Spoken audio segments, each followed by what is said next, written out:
My question is, how does someone's reputation change after they are dead? Death changed how some preserves another person because after they die, people are able to comprehend their impact on the world. Even if it is someone you might not like, the reality of death is something shared and is able to look past the hatred. There are many examples of authors and artists who are not recognized while they were alive but are now iconic in their field. For example, the artist Van Gogh was an influential artist but remained poor and unknown. He only sold one painting during his lifetime. But after his death, his portrait of Dr. Gachet was sold for $82.5 million. For example, in Anglo-Saxon culture, heroes were often immortalized after their death by song. This is known by the story of Beowulf, who is now an epic hero for his battles and adventures.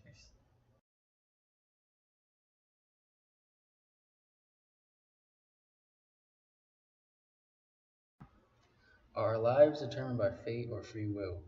I'd say our lives are determined by free will, but the choices we make decide our fate. Say I want to go to the store.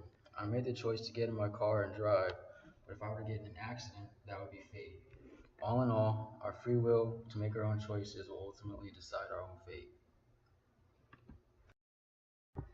When Beowulf fought the dragon, he made that choice on his own and it killed him. His death is the fate that his choice brought.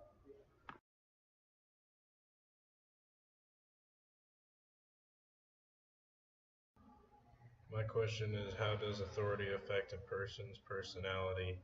Power affects the way we think, feel, and behave. It even fundamentally changes the way our brain works. Powerful people live in a reward rich environment and they are able to more easily obtain such things from others. On the other hand, low status people typically have to wait for instruction before they can act. They tend to live in a world of uncertainty and threat.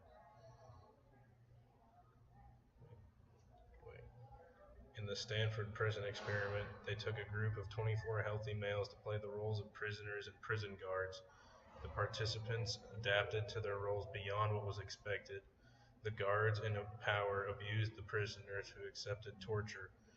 The people who were given the position of authority took advantage of it.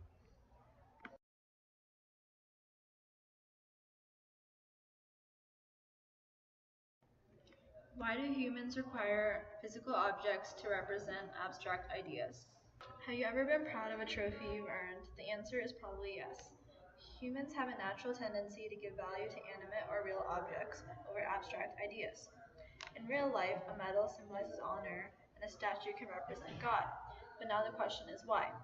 The reason stems back to the necessities for human life: food, water, and shelter.